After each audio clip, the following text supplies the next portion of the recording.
Hey, good evening, everybody. Very special welcome back to Jeff. Great to see you again. Okay. Topic this evening is dignity and devotion. Dignity sounds like an old-fashioned word. Nowadays, it's not about dignity or respect. Anything that's viewed as overly proper or rigid is looked down upon.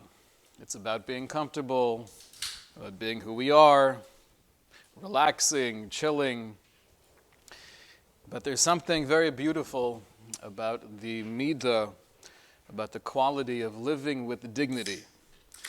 And when we do so, although it might not be the norm in the world, but if we hold ourselves to a higher standard and we interact with others and we converse and we relate to people around us in the world with a sense of chashivus, with a feeling of I'm dignified, not because I'm arrogant, I'm no more dignified than you are, but with a sense of pride, a feeling of this unique role that I have. I'm a human being. I'm a ben Torah. I'm an Eved Hashem. If we really feel, we really believe that there's something beyond words that's uniquely special about the relationship that we have with the Kadosh Baruch Hu, then by definition it has to express itself in how we behave. If the feeling is there, we will act differently. And like everything in life, when we act differently, that will bring out the feeling in a more powerful way. We have all the mitzvahs of Korban Pesach, the mitzvah of eating the Korban Pesach, the night of the Seder, and we have many restrictions how to eat it, when to eat it. One of the famous mitzvahs the Torah tells us is that etzem lo tishberu bo, you should not break a bone in the Korban Pesach. So as you're enjoying the meal together with the family, sitting around the table, recalling all the miracles of Mitzrayim, as you're consuming the Korban Pesach, do not break one of the bones. The rationale behind this, the Sefer Chinuch tells us, is that she'ein kavod libnei molachim v'yoetzei oretz legarer atzamos u'leshovram kekelovim. It is inappropriate for people of royalty, for people of stature, to drag the bones and break them like a dog would do. We're not kelovim, we're not dogs, we're human beings. And we're not embarrassed to be human beings. We're proud of that. There's no equating here. We're in a different madrega, we're in a different dimension, and therefore the mitzvah is we have to act accordingly. Al kain b'techilas bonu lios segulos kol ha'amim. Pesach is the celebration where we officially took that responsibility of being that special nation with that privilege and mission of trying to spread the light of Torah to the rest of the world. Mamleches Kohanim v'Goy Kadosh. At this point in time, we became that kingdom of priests and that holy nation. And therefore explains the Sefer Chinuch, every night on Pesach, commemorating that experience, it's appropriate that we behave in a way that would be fitting for royalty. So don't break the bones of the Korban Pesach. Now it's very interesting. Shmuel Rozovsky points this out. Shmuel Rozovsky was one of the great Rosh Yeshiva in Panovich. His shiurim, his svarim are used throughout the entire world of Torah. He points out that if according to the Sefer Chinuch, the reason why we can't break the bones of the Korban Pesach is because this was the beginning of our nationhood. Mamleches Kohanim v'Goy Kadosh. So that means not only is there an inyan, not only is there a concept to act and behave like royalty on the night of Pesach, but that means really mikan ve'elach, from now on, this is who we are. And if we are b'nei melachim, if we are an Am Segula, if we're a cherished nation, if we do have a special role to play, So then everything we do and everything we say needs to be in a higher madrega. It needs to be on a different level. Now, there's no official prohibition against breaking the bones of your chicken when you happen to be eating chicken Tuesday evening. That's only true for the Korban Pesach. But explains of Shmuel Rozovsky, the philosophy applies to every day of our lives. How we act at home, how we go to sleep, how we wake up in the morning, how we travel from point A to point B. Kol tenua yesh la mashmos. Everything we do, every action, every movement has a connotation. V'im chas v'sholem eino gan kein.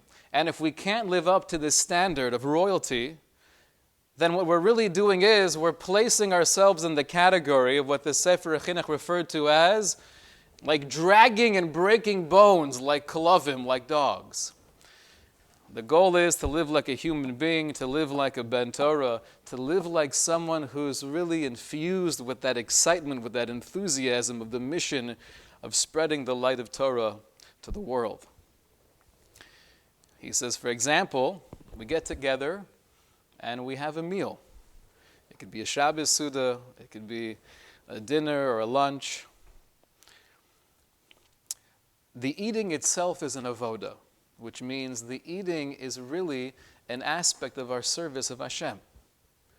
It's not just to fill our void, not just to satiate the appetite, but how we eat, why we eat, what food we choose to eat. We can't get neurotic here, but explains with Shmuel Rozovsky, this is all part of living with a vision, living with a sense of dignity.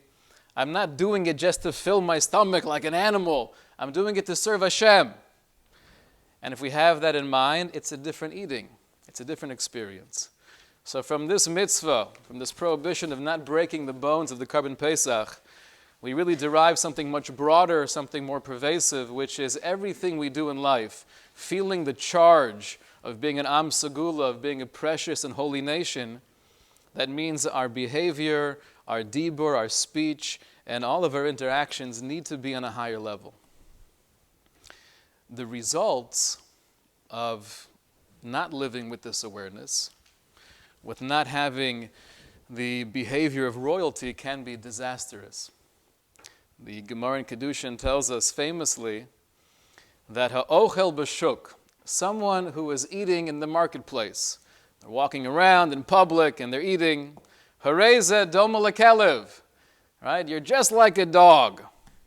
V'yesh omim, and some are of the opinion that pasol edus, that you are invalid to give testimony.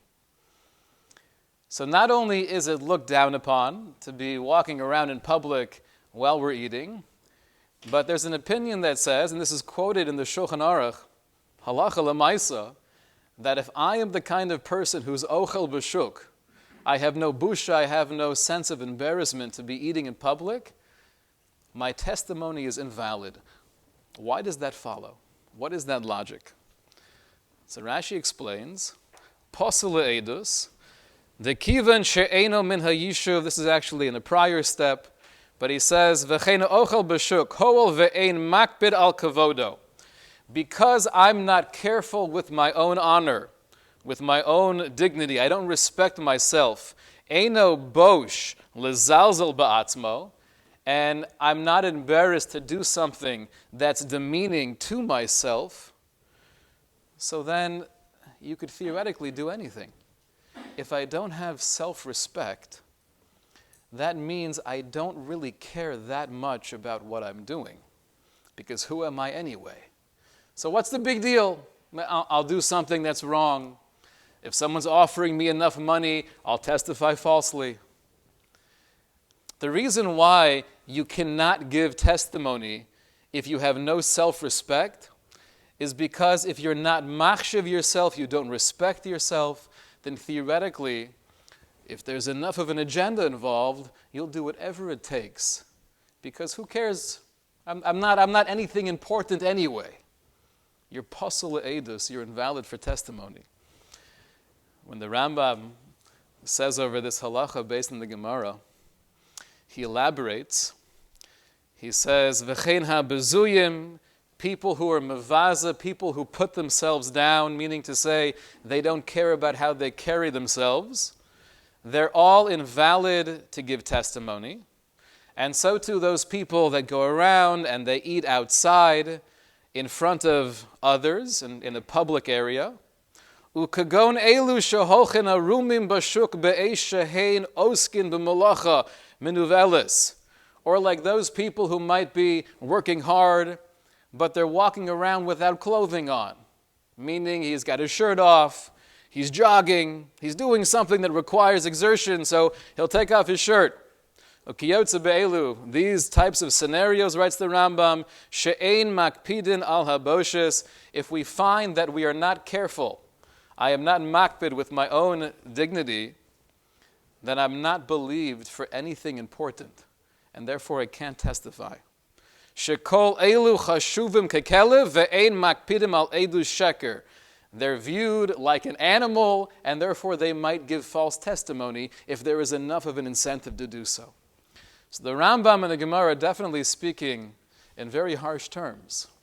What is the big deal if I happen to be walking around with a slice of pizza in the middle of Midtown Manhattan? I'm a Russia? The Gemara never said I'm a bad person, I'm not a wicked person. Now, it could be nowadays, it's a different culture, there are different expectations, but at least in a society where most people, most civilized people, don't walk around eating, if I choose to do that, that doesn't mean I'm a bad guy. I can be a very sweet, loving person. But I don't respect myself. And if I don't respect myself, then I don't hold myself to a higher standard, and therefore I'm willing to compromise on my values. I'm willing to do something that I know is not the right thing, but if it's worth it, if I'll get enough from it, okay. Compromising on my values when I'm nothing anyway is not a big deal. In the beginning of Sefer Shoftim, this is during the times of Gidon, one of the great judges of the Jewish people, right before he was leading the Jewish people against the war against Midian, it says that he had with him thousands of men. Hashem tells Gidon, you know what? Rav ha'am asher itach, you have too many people with you. When you totally destroy Midian, no one's going to recognize that this is a miracle. They're going to think you just overwhelmed them with your numbers and your massive army and your weapons. You have too many people. So therefore, make the following announcement. You should say, anyone who's afraid, mi yareh v'chared yoshev v'yitzpor mehara Gilad, anyone who's feeling fear right now, as we're about to go into this battle, this fierce milchama against Midian, go home. V'yoshev minahar. So what he was doing here is giving an out, an easy out, if you will. Anyone who wants an excuse, either because you really were afraid, or because you were afraid that maybe spiritually you might not have the protection based on your lifestyle, or just because you're distracted, I don't want to be here. Gidon is giving this wonderful opportunity to leave the battlefield. So how many people left?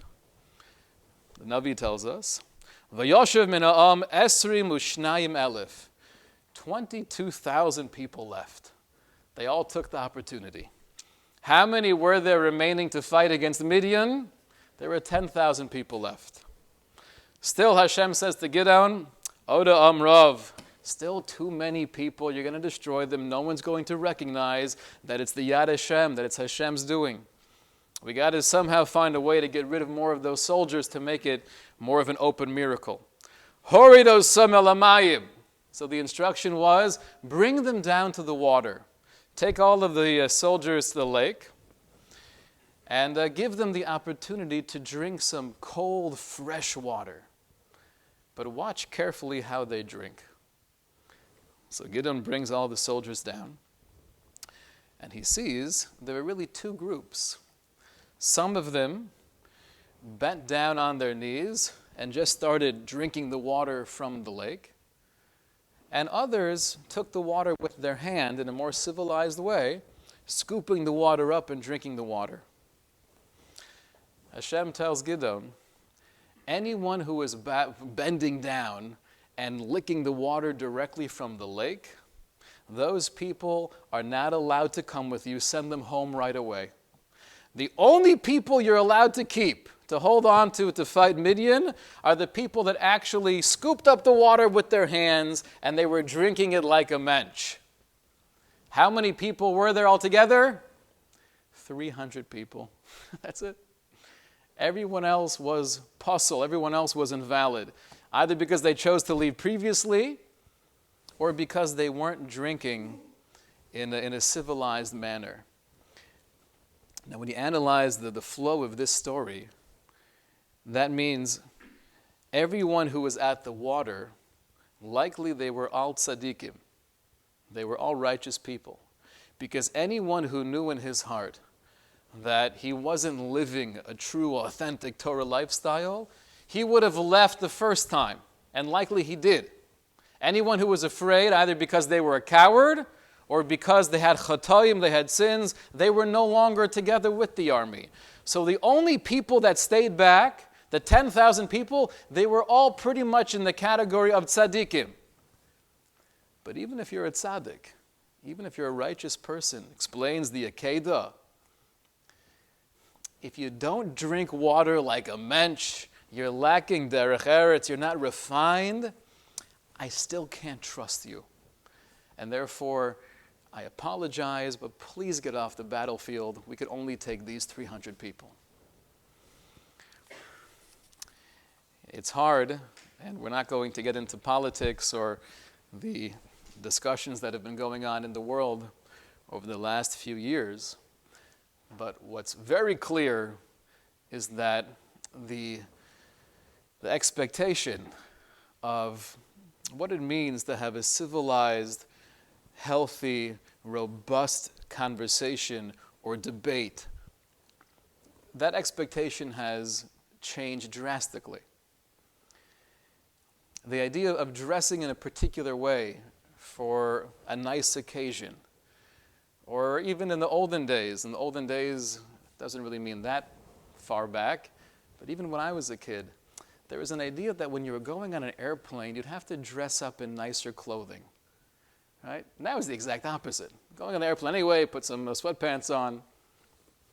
Coming to shul, putting aside any conversation of what's really considered tznius, how do we define modesty according to halacha, but putting all of the religious stuff aside, just having a sense, I'm going to a beis knesses, I'm going to a holy place to daven, so of course I have to get dressed up nicely. I can't walk into shul the same way I would walk into, something I was doing for recreation on a Sunday. But we live in a time where the rigid structure of being respectful and dressing respectfully, those are things of the past. That could be very dangerous, though, because if we lose that sense of ehrlichkeit, of that refinement, then we're losing a sense of our own chashivas. I don't appreciate who I am. I don't respect who I am. If I don't respect who I am, if I don't respect who you are, then I'm like a kelev. I'm just like an animal. And that could lead to all sorts of very negative, very destructive choices. Now, on the other hand, to view it from a positive way, if not being machshav ourselves, if not appreciating the godliness that I have within is one of the most dangerous things, so then logic would dictate. Having that hakara, having that recognition, having that sense of real appreciation that I am a human being, and I am created in the image of God, and I do have this infinite neshama inside of me, that can make the difference between living a mediocre life and living a life of greatness. Oftentimes when we speak about yiras Hashem, having fear or reverence of God, that's a very high level, and that's not always easily attained. But the Rebbeinu Yonah tells us there's something much more basic. even if I don't yet have a real, solid, powerful yiras shamayim, I'm not fearing God. That's not really keeping me away from doing something I feel is wrong. Says the Rabbi Light, but you can still fear yourself. Which means that if I hold myself in high regard, then I might be tempted to do something. I might want to say something that I know is hurtful, but I'm going to hold myself back. Not necessarily because I'm such a righteous person, not necessarily because I know God is looking and He wouldn't approve of this, but I'm looking. I'm standing right here. How could I allow myself to speak like this? This is not who I am. I'm a ben Adam. I'm a mensch. I'm a dignified human being. I can't bring myself down to this level.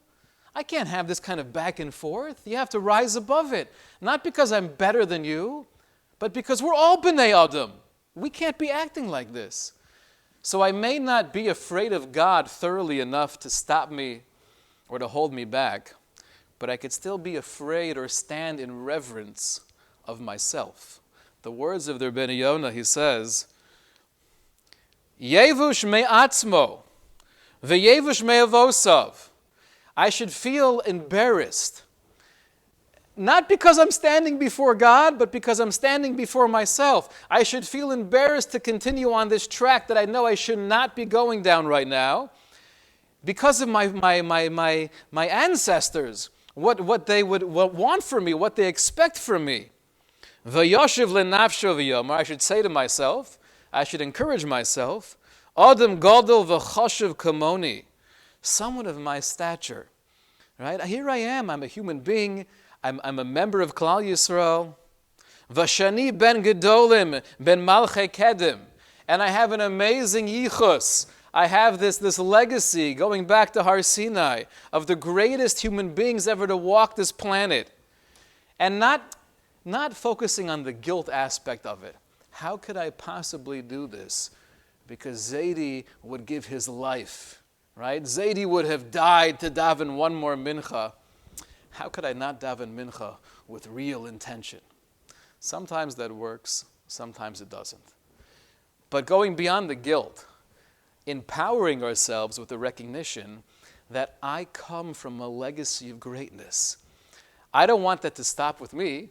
I want to be able to pass that on. How can I allow myself to do something or say something that I know is not parallel or congruent with my values? I would be sinning to God, I would be sinning to my ancestors, I would be sinning to myself. If we don't recognize who we are, we don't appreciate, we don't live with dignity, so then I don't have that to stop me from going in the wrong direction. If I am living with that real understanding of who I am and what I stand for, my values, my legacy, my ancestors, that itself could be one of the greatest motivations to do that which I know is true. I remember hearing many times in yeshiva, my Rosh Yeshiva would often say that in the earlier years of yeshiva where he was young and he was trying to keep the yeshiva going, trying to keep it alive, it was so incredibly difficult. And there were financial burdens, and there was a lack of talmidim, a lack of interest, so it seemed for many years. He said the one thing that kept him going was knowing that this was his father's vision. It wasn't even necessarily the yiras shamayim, but I know this is what my father was building, and I want to continue, I want to make this dream a reality. Sometimes just having that scope, that context of where I stand, how I got here, and who I am, it's not about what I could do. Right? Oftentimes we try to convince ourselves that we could do so much, and that happens to be true. And there's a lot we could be doing that we're not doing based on perceived, oftentimes warped limitations of ourselves. But this idea of the Rabbi Light is not just telling ourselves that I could do more, I could be more, but it's a recognition of even if I can't do something, even if I can't be that person, but it's who I am. It's not about what I can do. I'm a human being. Living with dignity is an entirely different life. Rav Yitzchak Hutner was the Rosh Hashiv of Chaim Berlin, and this was one of the main themes that he would speak about often. The idea of kavod ha'adam, the respect that we give for other human beings, the respect that we give for ourselves, the reverence that we have for people who represent Torah. And that was very much his personality. He was on the plane, the TWA plane that was hijacked in 1970. And they say the story that one of the terrorists went over to Rav Hutner. I guess in those days they made terrorists different than they do nowadays. The terrorist had a bottle of Coke. And he knew that he was a famous, well-known rabbi. So he offered Rav Hutner a bottle of Coke. It was warm. So Rav Hutner said, "Thank you, but I only drink soda with ice." It's all right. That's living with dignity. I don't drink warm soda. Sorry. There's a story that's actually alluded to a few places in the Gemara, but the story itself we don't actually have in the Gemara.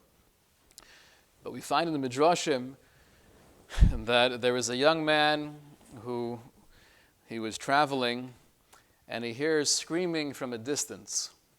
He wasn't sure where the screaming was coming from, and he sees there's a massive be'er, there's a well, and he looks into it and he hears something, but it's so deep he can't see the bottom of it. He realizes that what he's hearing, these are the screams of a young woman. So the way the Chazal describe his response is he jumps into action, and heroically he saves her and he brings her out of the be'er, but he makes one condition. He says, I saved your life. I think it's only appropriate that you should marry me. And she was okay with that. She said, fine, that'd be wonderful. The Chazal go on to relate, though, that he was so caught up in the moment that he didn't want to wait to go through the proper procedures of eris and nisuin and chuppah.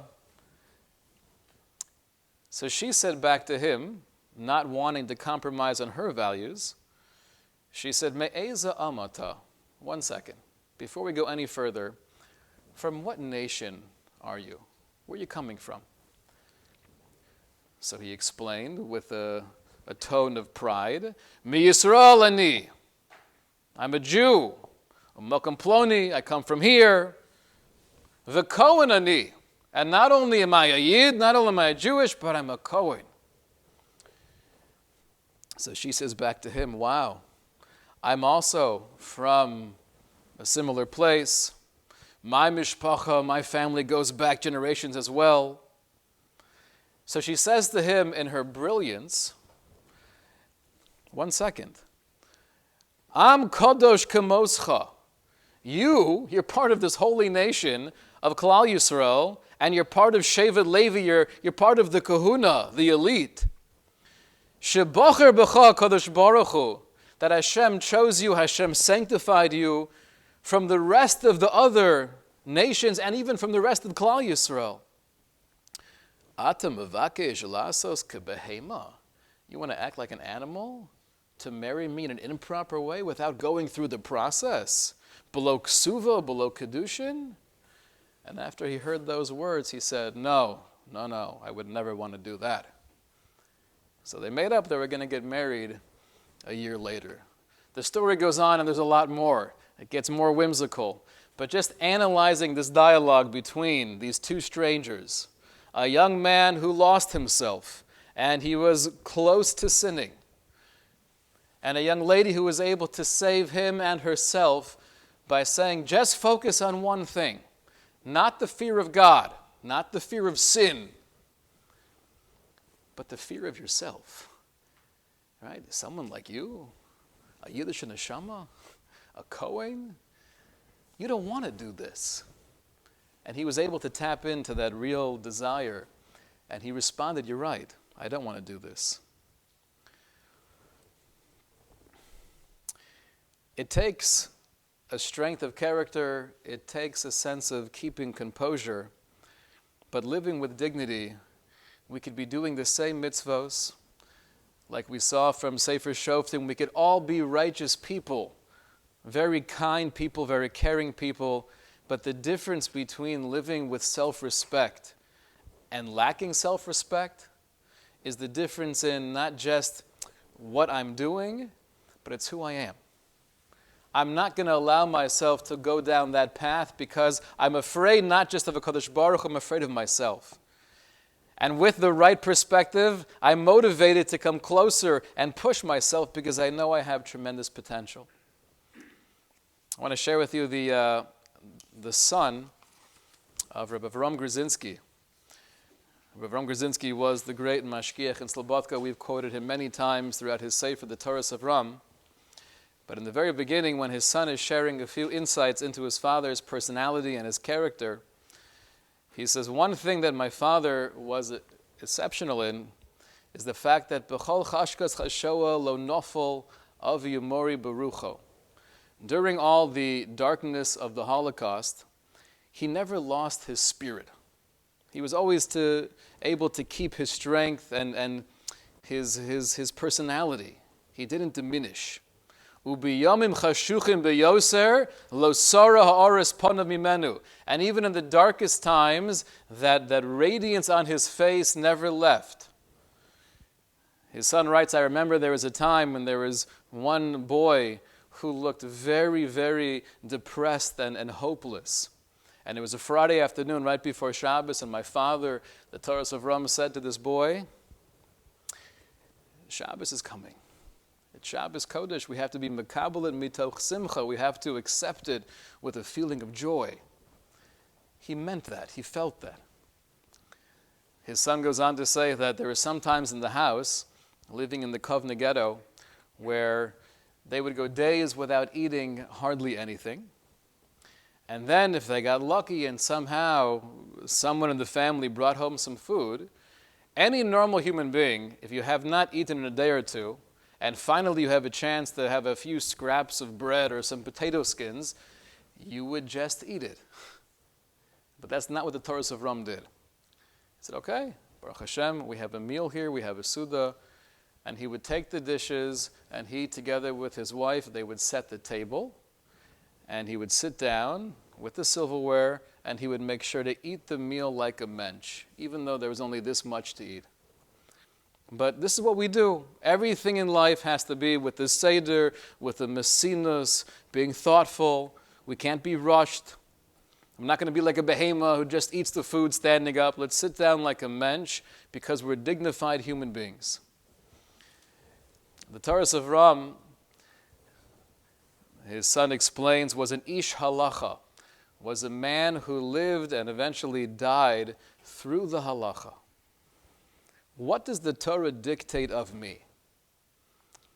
And it's only when you're living with a sense of real self-respect are you able not to crumble to the calamity or the tortures of the moment, but you're able somehow to rise above that. He was an ish halacha to the point where when the Germans were invading Kovna and we all had to flee together, he said, there was a group of us running. My father, though, he was wearing his kapata, he was wearing the outfit that he would usually wear when he went into the yeshiva to teach Torah. The same way he would dress up when he went to Slobodka, that's how he was dressed when he was running away from the Germans, leaving Kovna. So one of the family members asked him the question, it looks like you're walking into yeshiva right now. Why are we dressed so nice? And Rav Ram Grzinski answered back, he says, it's a halacha. The Gemara says, Afilu b'shas hasakana lo yeshana adam es atzmo min harabbanos shelo. Even in a time of danger, I should never compromise my dignity. Harabbanos shelo. This is who I am. This is how we act. The fact that we have to be running away, that's the call of the hour. That's pikuach nefesh. We're doing a mitzvah. But this is who I am. I remember hearing that there was a fellow who had, I think, his first child. He was close with Shlomo Zalman Auerbach, and he had his first child when he was living in Eretz Yisrael. And he was in the hospital at the same time that Rav Shlomo Zalman was there right after Rav Shlomo Zalman lost his wife. So Rav Shlomo Zalman was walking down the stairs literally an hour or two after his wife passed away. And this young man is going the opposite direction, and he sees his Rebbe not knowing about his wife. And he said, "Rebbe, I get a mazel tov. I just had a baby girl." And the reaction that Rav Shlomo Zalman was able to have wasn't, "Oh, mazel tov, I'm so happy for you." It was molei simcha. There was such a sense of I'm not happy for you, I'm happy with you. There was a real simcha to the point where the young man said afterwards, "I had no clue that his wife just passed away. And it just from the interaction we had briefly, I would never have guessed in a million years that he's going through this level of tragedy right now." But that's a giant of a human being who could somehow maintain composure. And if now someone's sharing with me something that's significant to them, and it's a simcha, then I'm happy for you. I'm able to be there with you. The curse, we'll end with this, the curse that Yaakov, I wouldn't say curse, really it's a bracha. The bracha that Yaakov gave to Reuven was that you're pachas kamayim, which means you're impetuous. Right? You've acted in ways without fully thinking it through. Now, pachas kamayim literally means you're impetuous like water. What's the understanding of this analogy that Yaakov was telling Reuven, you're impetuous like water? So Rabbi Yeruchim Levovitz explains that when you have water, it could be in any kind of cup or a bowl. You move the bowl or a cup slightly, what happens? The water moves as well. You tilt it like this, the water spills out. Pachas kamayim, Yaakov was telling Reuven, you can't be swayed, you can't be moved by what's going on around you. You can't be blown over by the winds. If they're political winds, if they're medical winds, if they're financial winds blowing very hard. What's the opposite of pachas kamayim? Explains Rabbi Yeruchim. You have to be ka'oferis, you have to be like lead. If you have lead, you could have very, very strong winds. You could tilt it a little bit if it's inside of a cup or a bowl, but it's not going anywhere. It doesn't move with the surroundings. It's anchored, it's secure. Pachas kamayim is when we don't have that dignity, that I'm willing to go in any which way, whatever feels good at the time. Does it fit with my values? Does it not fit with my values? Is this the way I should be doing it? It doesn't really matter because who am I anyways? And therefore, my political views, my hashkafic views, my relationship, who I choose to speak about negatively, it just all keeps on going in many different directions because I don't have that anchor. The anchor of Avodas Hashem, is don't break the bones of the Korban Pesach. To live with a sense of respect. Not only do I respect and love you, but I have to respect myself. Not about what I can do. I could do a lot of Mirz Hashem, but it's who I am. And living with that recognition, we open up doors and we could accomplish things that we never thought were humanly possible. Shkoyach.